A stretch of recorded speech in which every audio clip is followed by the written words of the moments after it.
Queridos alumnos, ¿cómo están? Muy buenos días.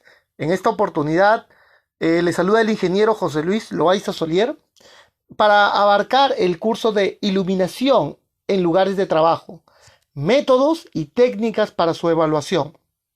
Bienvenidos todos. El objetivo que tiene el desarrollo de este curso es aplicar métodos y técnicas para la evaluación del agente físico iluminación. Vamos a abarcar conceptos generales, reconocimiento del riesgo, medición de la exposición y la información básica, técnica que se necesita para este tipo de estudios de la iluminación. Bienvenidos todos.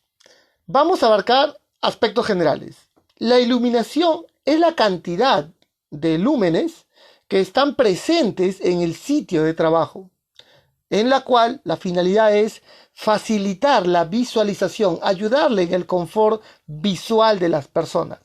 Por supuesto, con los años esa exigencia visual va a ser cada vez mayor por una degradación, por una pérdida natural de la agudeza visual.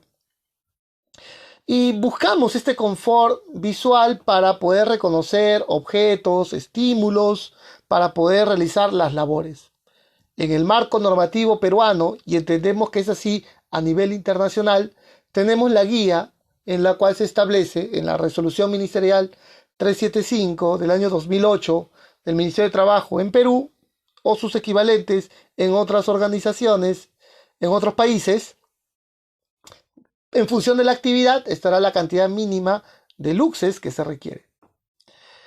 Tipos de iluminación. Cuando hablamos de la iluminación, hablamos de aspectos naturales y de aspectos artificiales. Los naturales se realiza a partir de la luz de la fuente que tenemos, que es el sol. Varía constantemente, claro que sí, en función de la rotación, en función de las estaciones, del horario. Tanto su calidad, dirección, intensidad y color no puede ser controlada por el hombre, por supuesto. Es un factor natural. El factor artificial, en cambio, proviene, por ejemplo, de equipamientos tipo flash, lámparas, fluorescentes. El color, la dirección, intensidad, puede ser manipulada, por supuesto, es entrar a la ingeniería lumínica y requiere de conocimientos técnicos, cálculos matemáticos, por supuesto. Respecto a la definición del factor de riesgo, lo relevante para el higienista es justamente el factor de riesgo que puede generarse en el lugar de trabajo. Una mala iluminación en los puestos de trabajo generan accidentes, cansancio visual, incidentes, fatiga, estrés. Y para saber qué necesidad de iluminación debe haber en una zona industrial, se tiene que analizar tres variables. La primera es la tarea, claro que sí. La tarea visual a desarrollar. No es lo mismo hacer una capacitación que hacer una cirugía. Ese ambiente diferencia de la cantidad de luxes. Determinar la cantidad también. La cantidad de luminarias. No es lo mismo una luminaria que 2 o 3. Esto es la ingeniería lumínica y en la cual dependerá de las dimensiones.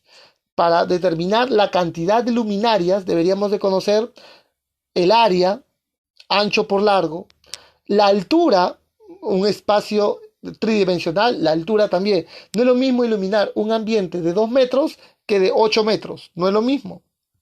Los colores, por supuesto. No es lo mismo los colores cálidos, los colores que reflejan muy bien la luz, que los colores opacos, grises, negros, marrones, entre otros. Y el tipo de la luminaria a elegir, ¿no? La eficiencia lumínica que tienen estos equipos. Y por supuesto hay que considerar también una variable de confort visual, porque podemos generar deslumbramiento, podemos generar reflejo y brillo. Y en ese sentido son los factores de riesgo que hay que considerar para garantizar una iluminación homogénea, una iluminación sin generación de sombras, brillos, para el mayor confort visual de la persona. Algunos conceptos básicos que te traemos es el flujo luminoso. ¿Qué es el flujo luminoso? es la cantidad de luz emitida por una fuente luminosa. Su unidad de medida es el lumen. El flujo luminoso finalmente es esa luz que todo cuerpo luminoso tiene y lo irradia a cualquier dirección. Por supuesto, para que llegue a tu área de trabajo hay una luz que llega de manera directa, pero también hay haz de luz que llega, choca las paredes y rebota, choca en el piso y rebota, choca en el techo y rebota. Y todo esto sucede a la velocidad de la luz. Luminancia. La luminancia finalmente es la intensidad de luz en una dirección determinada. El flujo es a todas las direcciones. En una dirección determinada será la luminancia. De la misma manera será en unidad de medida, el lumen. La intensidad luminosa es la cantidad de luz que se está emitiendo, producto de la eficiencia, por supuesto, del cuerpo luminoso. La reflectancia, otro factor, es el flujo luminoso reflejado, producto de que las paredes los tenemos de color blanco, de color naranja, colores cálidos, que realmente reflejan muy bien la luz, en un factor de 0.8, 0.7, pero colores de color negro, que reflejan muy poco, 0,03 refleja. Es entrar a la ingeniería, por supuesto. La iluminancia media, la iluminancia, es el flujo luminoso recibido por una superficie. Su unidad de medida es el lux. Será finalmente la luminancia que llega respecto al área que la determina. Es el lumen respecto al área que está iluminando. Eso será la iluminancia. Y esa área usualmente le conocemos como plano de trabajo. El plano de trabajo es el plano donde se lleva a cabo el trabajo. El contraste es esa diferencia marcada entre un área brillosa y una área opaca. Ese es el contraste. Es esa relación de brillo y opaco. Tal como te había señalado, existen tipos de iluminación, de forma natural y artificial. De forma natural estará el sol. Y hoy día veo los hangares, almacenes que cambian el techo o alguna parte del techo, cambian y ponen láminas, ponen estructuras transparentes para aprovechar justamente el haz de luz. La iluminación artificial estará básicamente y controlada por la luz generada por un cuerpo luminoso. Fluorescentes, lámparas de mercurio, de vapor de sodio, incandescentes, tubulares, entre otras. Justamente acá te presentamos los tipos de lámpara. Bueno, ¿qué tipos de lámparas tenemos? Tenemos incandescente, cuya eficiencia respecto al lumen y watts es de 17 a 23. Su rendimiento de color es bueno y dentro de las especificaciones es el más utilizado, pero es el menos eficiente, algo así como la bombilla incandescente. Fluorescente, su eficiencia va de 50 a 80, es de aceptable a bueno. La especificación nos indica que la eficiencia y el rendimiento de color varía considerablemente con el tipo de lámpara. Con lámparas de alta eficiencia es posible reducir el consumo de energía. Otro tipo de lámpara es de mercurio, que va con una eficiencia de 50 a 55. De muy deficiente a aceptable, ¿no? Regular, medio regulares. Tiene larga utilidad, entre 9 a 12 años, pero su eficiencia decrece en el tiempo. Aluro metálico. El aluro metálico, su eficiencia va de 80 a 90. Es de aceptable a moderado. Su rendimiento de color es adecuado y su vida útil es de 1 a 3 años. Lámpara de sodio de alta presión. Eficiencia de lumen respecto a watts, 85 a 125 y es aceptable. Muy eficiente, su vida es de 3 a 6 años. Con tiempos encendidos de 12 horas por día. Y el último es de sodio de baja presión, de 100 a 180, la eficiencia de lumen respecto al watt y el rendimiento de color es deficiente.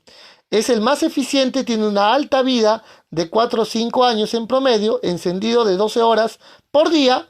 Se emplea generalmente para el alumbrado de carreteras y de grandes extensiones de terreno. Luminaria. Es el aparato de alumbrado que reparte, filtra o transporta la luz mediante por una o varias lámparas y que comprende todos los dispositivos necesarios para el soporte, fijación y la protección de la misma luminaria. Entonces, la luminaria es el cuerpo luminoso y todos los componentes que en él contiene para finalmente tener una eficiencia de energía de luz. Y esta clasificación propia de la especificación técnica de la luminaria pudiera ser directa, semidirecta, general difusa, directa indirecta, semi-indirecta e indirecta. Y con ello podemos ver el espectro de la eficiencia, cómo se distribuye la energía luminosa. Métodos de alumbrado. Los métodos de alumbrado nos indican cómo se reparte la luz finalmente en las zonas iluminadas, según el grado de uniformidad deseado. Distinguiremos 3 casos. Luminaria general, es en la cual está generalizada, homogénea por supuesto. El alumbrado localizado, focalizado, cuando hay tareas muy precisas que necesita un amplio detalle de luz, focalizado o localizado, o la combinación de ambas. Tanto un alumbrado focalizado y una luminaria general. Son los 3 tipos de métodos para poder alumbrar. Equipos de medición. Tenemos el luxómetro. El luxómetro es un instrumento de medición que permitirá medir de manera simple y rápida la iluminancia real y no subjetiva de un ambiente. El medidor de brillo es otro dispositivo que se utiliza en ingeniería lumínica para medir la reflexión especular. La reflexión especular tiene una relación directa entre la proporción de luz incidente y la luz reflejada, brillo. Y se ha utilizado básicamente para medir los valores de brillo, pero esto ya es parte de la ingeniería. A lo que nos interesa a los higienistas es el luxómetro. El reflectómetro es el instrumento para medir las magnitudes reflejadas por la reflexión. Los materiales, hay tipos de materiales que pueden reflejar de manera más eficiente que otras. Los colores que se utiliza ya sea en las paredes. Hay colores que son cálidos, hay colores que son reflectantes, fríos, dinámicos. Y otro dispositivo es el exposímetro de bolsillo. Menciona que es una herramienta para manejar la iluminación de una fotografía. Bueno, ese es en el campo de la fotografía. Unidades de medición. Está el flujo luminoso. Tal como habíamos mencionado, su unidad es el lumen y está caracterizado por el flujo energético que se distribuye por un cuerpo luminoso, en todas las direcciones, por supuesto. Y varía su valor en función de la eficiencia luminosa con el espectro del ojo humano. Y es que la sensación del ser humano de recibir ese haz de luz va a depender finalmente de la edad que tenga el usuario.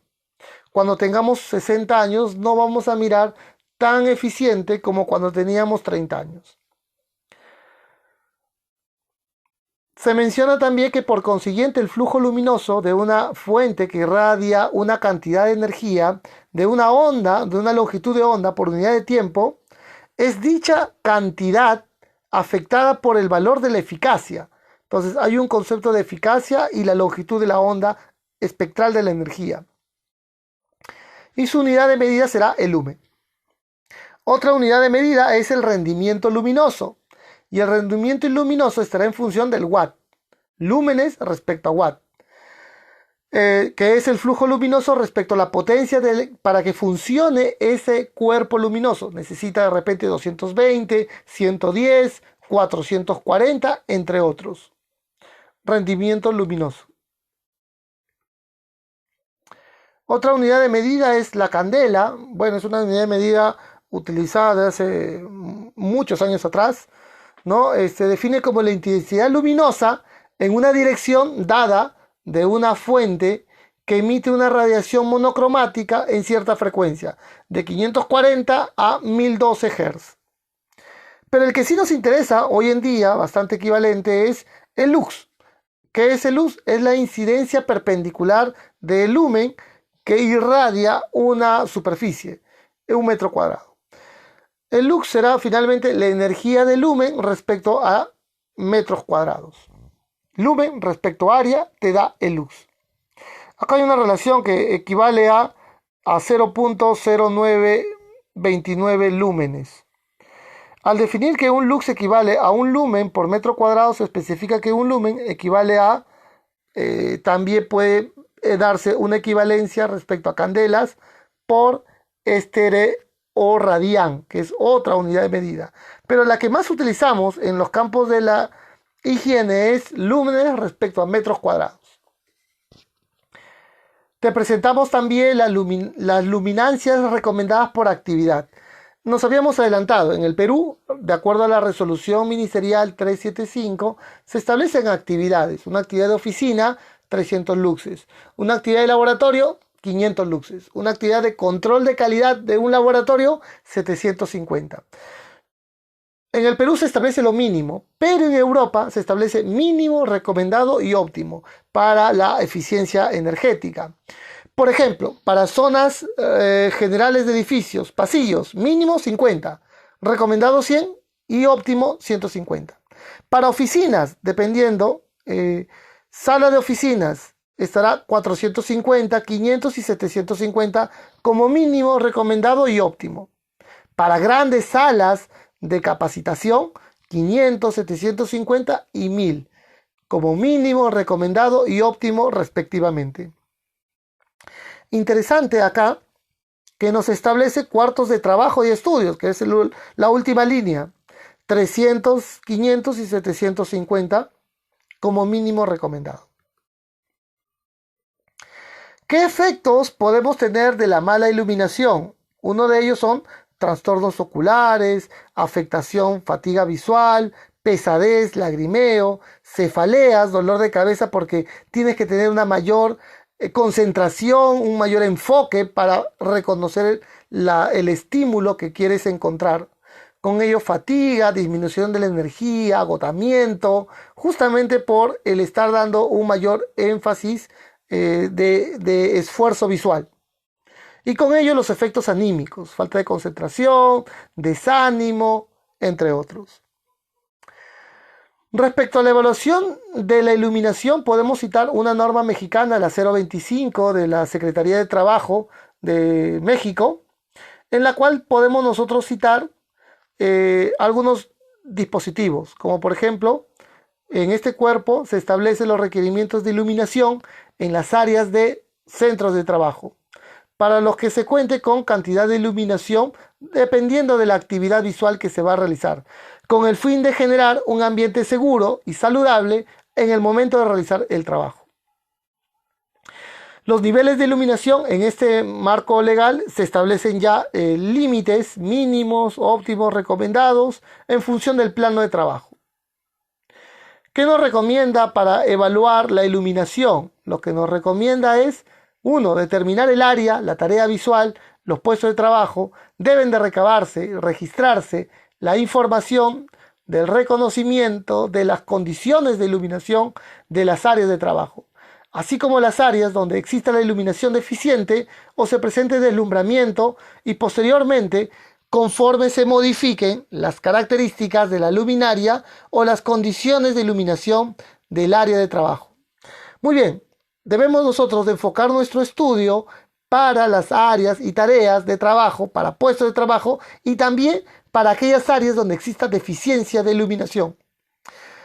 Letra A, distribución de las áreas, el sistema de iluminación, número de luminarias, maquinarias, equipo de trabajo, la potencia de la energía, especificación técnica por supuesto, descripción del área, los colores de la pared, techo, piso, ¿por qué no?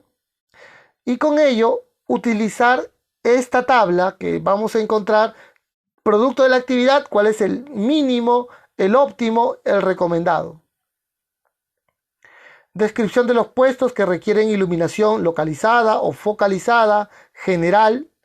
Información de la percepción de las condiciones de iluminación por parte del trabajador. qué zonas están en penumbra, por ejemplo. Hacer la evaluación de la iluminación en función de un instrumento que es el luxómetro. A partir de los reconocimientos vamos a evaluar el plano de trabajo y lo vamos a comparar con el límite. Para esto la norma también nos enseña el factor de reflexión. El factor de reflexión es importante porque te genera que el ambiente esté reflejando y no esté absorbiendo la luz. Y acá te da algunos lineamientos, que en paredes, respecto al plano de trabajo, el factor de reflexión en paredes debe ser el 60%. Es decir, medimos la luz que incide a la pared, el sensor, fotosensor del luxómetro, lo medimos y también a una altura de 12 a 10 centímetros de la pared vamos a medir lo que se está reflejando. La diferencia de ambas debería de generarte un factor de 60%. De la misma manera con el plano de trabajo. De esa manera estaremos estableciendo recomendaciones, tal como se señala acá. Para evaluar las condiciones normales de los puestos de trabajo, lo haremos realmente bajo las condiciones naturales de trabajo. No interferimos en el trabajo, que haga la persona el trabajo natural. Vamos a hacer un informe, por supuesto. Este informe estará en función de la descripción de las condiciones normales de trabajo, descripción de las áreas, evaluación de los niveles de iluminación, indicando el rango de incertidumbre también del equipo que se está utilizando, comparando estos resultados, la hora, los programas de mantenimiento, de limpieza de la luminaria, copias de los certificados de calibración, una conclusión técnica en función del haz de luz y también de los factores de reflexión. Nombre y firma del estudio, acá te recomiendo que sea un ingeniero. Según la ley 28058, los estudios de ingeniería son firmados por un ingeniero, colegiado, habilitado. Y si los estudios de higiene le corresponden a un higienista. Muy bien, queridos alumnos, queridos participantes, debe de figurarse acá los resultados de las evaluaciones. Le mando un fuerte abrazo, espero que este curso te haya sido propicio. Muchas gracias.